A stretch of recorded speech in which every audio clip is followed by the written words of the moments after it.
Welcome to the solution overview of ISN, Intelligent Supplier Network.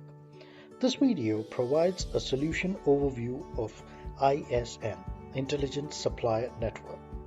ISN is a new packaged offering to SAP's DSN, Digital Supplier Network, specifically created for SAP S/4HANA, Cloud and On-premise, and SAP ECC customers to connect their ERP directly to the world's largest business-to-business network.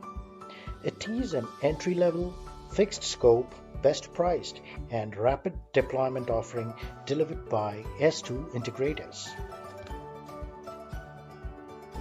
The demonstration begins from us acting as a buyer in SAP S/4HANA ERP system, and this system has a natural extension to supplier portal. This is a standard connection provided by SAP. In my demonstration, we are using SAP S/4HANA system with Fiori application, hence the change of the interface here. But you can also, if the buyers do not have a SAP HANA system, they can still use their older ECC system without Fiori application and connect to the supplier portal. Collaboration between a buyer and a supplier starts with a purchase order. To quickly create a purchase order, we will search for an existing purchase order, select it, and copy it.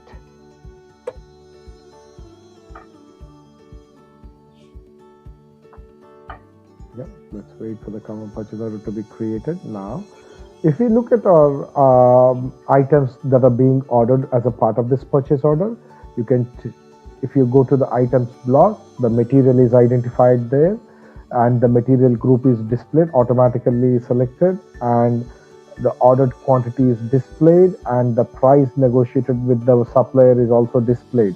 Everything looks nice. And let's take a detailed information of this particular material that is being ordered.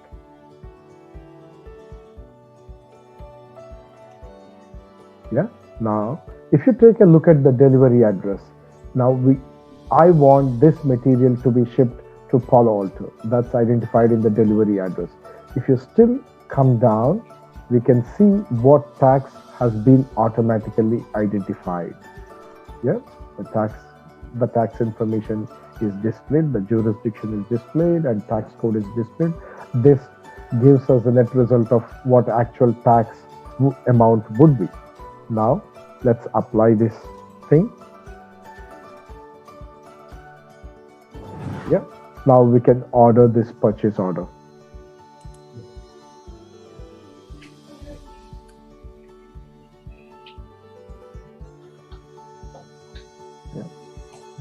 Let's wait for a few more seconds before system completes the creation of the purchase order and sending the purchase order to the supplier. That is represented by the status of the purchase order. If we take a look at the status says sent. Sent tells me that this particular purchase order was sent to the supplier and supplier can access this purchase order over his portal. Let's go to the supplier portal. Now let's take a look how supplier receives this purchase order. A supplier can receive a purchase order in many number of ways. He can receive an email with the purchase order. He can use his browser as being demonstrated to you. He can use this browser to log into his account in the supplier portal. Or he can also use mobile applications which are available on Android and iOS smartphones. So these are the three ways. We are using the browser.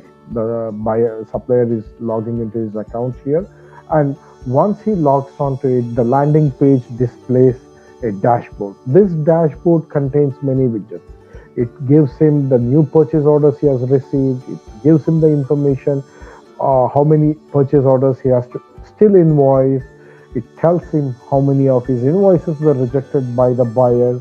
It tells him how many orders he has to ship. Here it also tells him how many invoices are pending payment. So these are some of the information, cool information that is being presented to the supplier, and this indicates all his collaborations with various buyers. Now let's go to inbox and click the purchase order where he can see his purchase order. Yeah. Let's select the purchase order that he has received today. The top one is the latest one.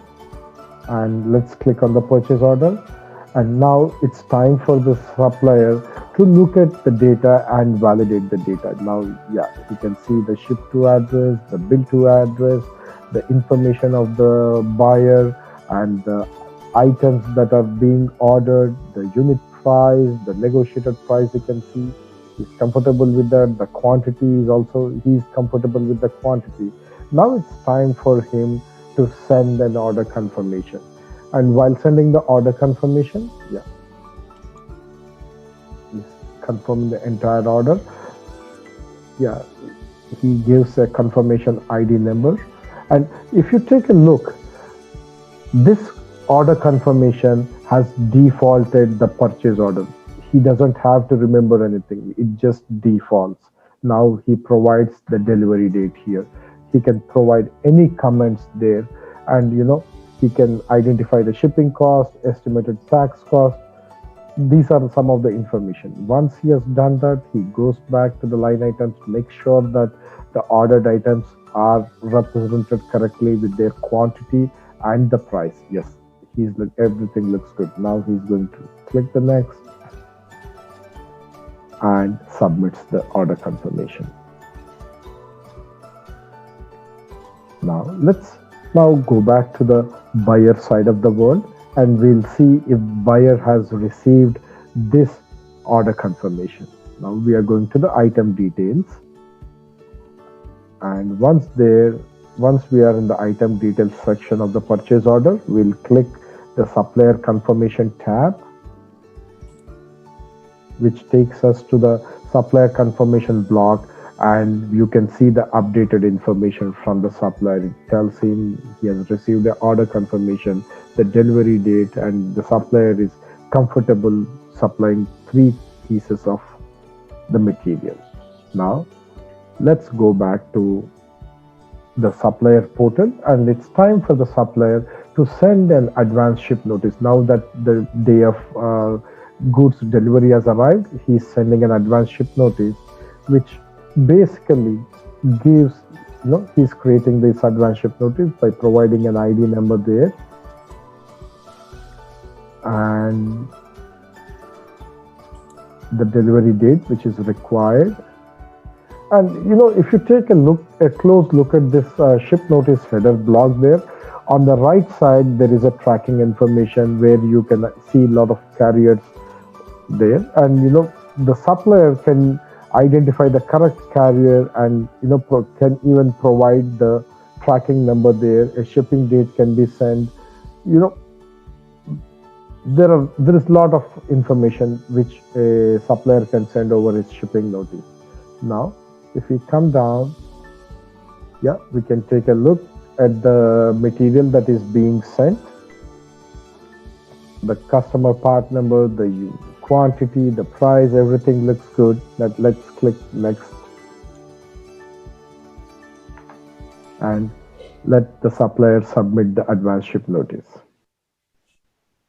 Now it's time for us to go back to the SAP HANA system, and let's refresh the system so that the supplier confirmation of advance ship notice can be received or can be viewed in HANA system. Yeah.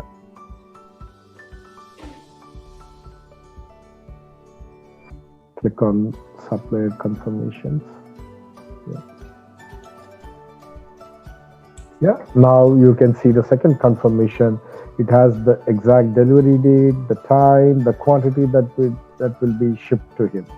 Now, on the day of material, the buyer receives the material, creates a goods receipt notice, and sends the goods. We are not displaying all that activity right here in this particular demo, but let's assume the buyer has sent the supplier with the goods receipt. But as per the paying terms now, it's time for the supplier to send an invoice to the buyer. So what he does here, he flips this purchase order to create his notice, to create his invoice. I'm sorry. Let's create on the standard invoice there, and now the purchase order is flipped to create the notice, and let's input an invoice number.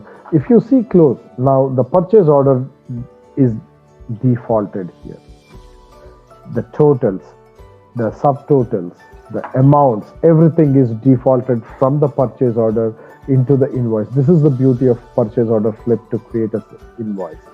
Yeah, let's come down to see what material the supplier want to include in this particular. If you see there in the item block, in the material block there, right next to the item number, there is an include button. This is one functionality which the supplier can use very effectively. He can, if there are multiple materials, it allows the supplier to only select a material to be included in the invoice if there is a requirement such like that.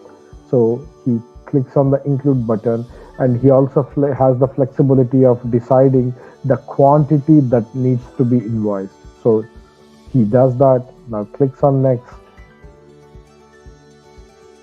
Yeah. Then he validates all the information on the invoice, like bill to, ship to. Yep, the ship to address is correct. The material that is being sent correct.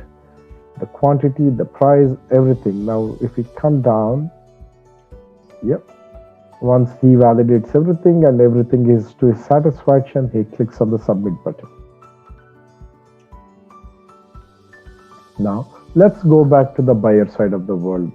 Finally, if we come here and now let's click on the process flow, this is where the document graphical representation of documents is displayed. Let's refresh it. So the system displays the incoming invoice document.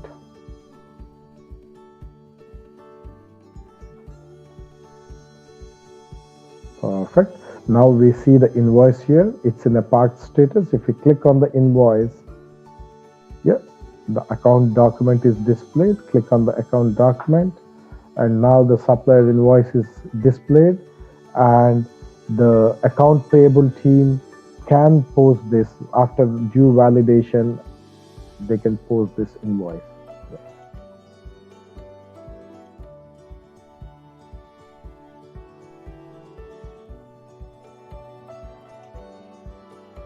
Yeah, the invoice is posted, and once the invoice is posted, this can be picked up in the payment schedule run, and once the schedule run is completed, the payment status can be sent to the supplier, which he can view in his portal.